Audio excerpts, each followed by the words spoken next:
Sir, நீங்க தான் சொ ஸ்ட்ரக்சரல் இன்ஜினியரா? சொல்லுங்க சார். வீடு கட்டணும்னு இருக்கேன் சார். சரிங்க சார். ஏதோ ராப்ட் புட்டிங்ன்றாங்க. 7 லட்சம் 8 லட்சம்ன்றாங்க. அது எப்படி சார் அது? கொஞ்சம் சொல்லுங்க ஏதாவது. ஓகே. நம்மளுக்கே ஒரு சைட்டு போயிட்டு இருக்கு. வாங்க காட்டுறேன் போலாம்.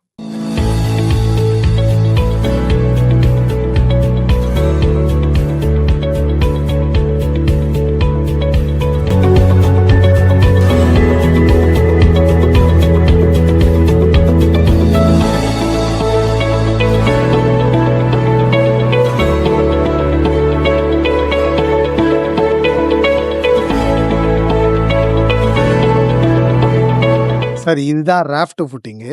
ராஃப்ட் ஃபுட்டிங்னா ஒன்றும் இல்லை, நம்ம எல்லா காலமையும் கனெக்ட் பண்ணி போடுற ஒரே பெரிய ஃபுட்டிங்.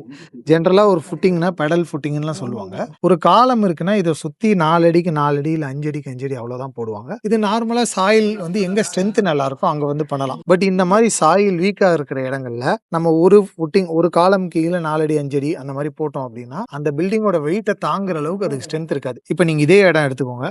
இந்த மொத்தமாக ஒரு பெரிய ஃபுட்டிங்காக போடுறதுனால இந்த பில்டிங்கோட என்டையர் லோடும் இதில் வந்து உட்காரும் போது ஸோ இதோட சர்ஃபேஸ் ஏரியா பெருசுன்றதுனால இதோட லோட் ட்ரான்ஸ்ஃபர் கெப்பாசிட்டி அதிகம். ஸோ இந்த என்டையர் பில்டிங்கோட லோடு ஒரு 2000 டன்னு வச்சுப்போம் சார். இந்த 2000 டன்னை வந்து நம்ம 4 அடி 4 அடி இல்லை 5 அடி 5 அடி ஃபுட்டிங்க்கு பதிலாக இந்த மாதிரி மொத்தமாக ஒரு பெரிய ஃபுட்டிங்காக போடும்போது அந்த லோடு ஃபவுண்டேஷனுக்கு ரொம்ப ஈஸியாக ட்ரான்ஸ்ஃபர் ஆகும். நம்மளுக்கு பில்டிங்கோட ஸ்ட்ரக்சரல் ஃபெயிலியரும் இருக்காது. இன்னொன்று பார்த்தீங்கன்னா இந்த மாதிரி ஸ்ட்ராப் பீம் போடுவோம். இது எல்லா ராஃப்ட் ஃபுட்டிங்லேயும் வராது. ரொம்ப வீக்காக இருக்கிற கண்டிஷனில் இந்த மாதிரி ஸ்ட்ராப் பீம் வந்து போடுவோம்.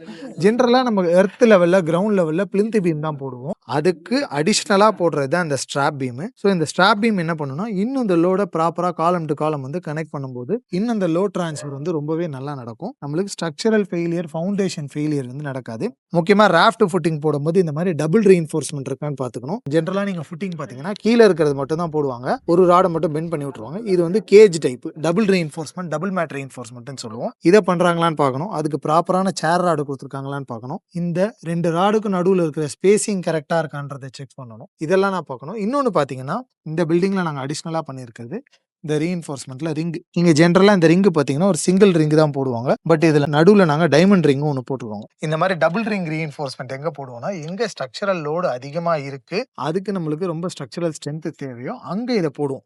ஸோ டபுள் ரிங் ரீஇன்ஃபோர்ஸ்மெண்ட் இருக்கும்போது இந்த காலமோட பைண்டிங்கும் நல்லா இருக்கும். நம்மளுக்கு ஸ்ட்ரக்சரல் ஃபெயிலியரும் நடக்காது.